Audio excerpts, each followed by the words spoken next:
जरमाला का असली नाम रबिया है और वो मेरे दोस्त मुदस्सिर की बेवा है। दरअसल जिस रोज़ मैं इस्लामाबाद में था मुझे मुदस्सिर की कॉल आई और उसने मुझे बताया कि कुछ दुश्मनों ने उस पर हमला किया है। जितनी जल्दी हो सकता था मैं वहाँ पर पहुँचा और जिस मौके पर मैं मुदस्सिर से मिला वो अपनी आखिरी सांसें ले रहा था और अपने आखिरी लम्हों में ही उसने मुझसे अहद लिया कि मैं उसकी बीवी का ख्याल रखूं, उसकी हिफाजत करूं, उसके दुश्मनों से उसको बचाऊं और उसको अपनी पनाह में लूं। झूठ बोल रहा है ये। मान लो ना कि तुम्हारे अपने दोस्त की बीवी के साथ कोई गलत ताल्लुकात थे, हो जाता है, मान लो।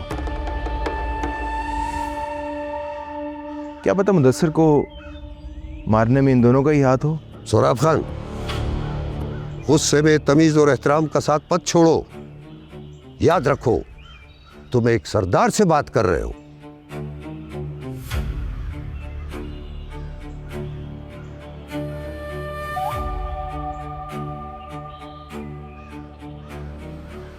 हकीमुल्लाह खान साहब, मैं आज तक आगा जान और बीबी जान की वजह से चुप रहा हूं। अब नहीं रह सकता क्योंकि बात आ गई है कबीले की इज्जत पे। तो अब मैं आपको सच बताऊंगा। बानो की मौत किसी एक्सीडेंट में नहीं हुई। उसने इस शख्स की बेवफाई की वजह से खुदकुशी की थी। ये तुम क्या कह रहे हो सोराब खान? इतनी बड़ी बात और तुमने हमसे छुपाई रखी। क्या करता हकीमुल्लाह खान साहब? हमारे खानदान की इज्जत का सवाल था, मुझे चुप रहना पड़ा। मुझे ये बात झूठ है, इसमें कोई सच नहीं है।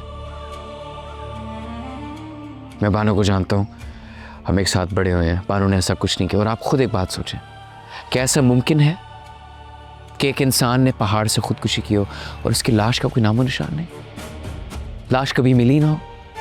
ऐसे कैसे हो सकता है? इल्ज़ाम खाली लगाना नहीं होता, उसे साबित भी करना होता है। यूँ तो कोई भी किसी पे कोई भी इल्ज़ाम लगा सकता है।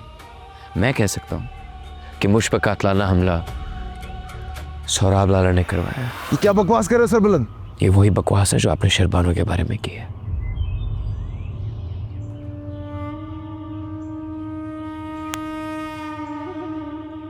इतनी सी बात होती है।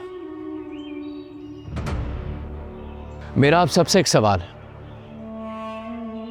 क्या इल्जाम लगाने से जुर्म साबित हो जाता है?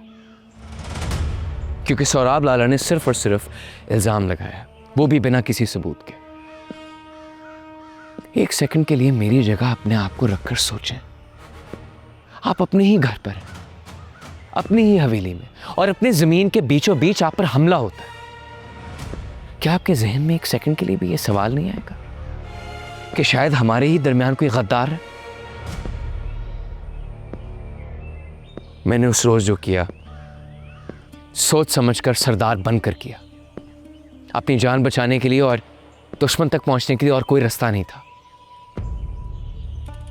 और मैं आप सब बुजुर्गों को इस बात का यकीन दिलाता हूं, अपने खिलाफ और शेरदल लाला के खिलाफ की गई तमाम साजिशें मैं जल्द बेनकाब कर दूंगा। मैं असली मुजरिम के बहुत करीब पहुंच चुका हूं।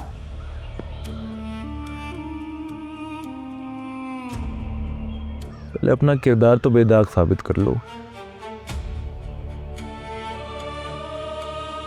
दुश्मन का भी सोच लेना।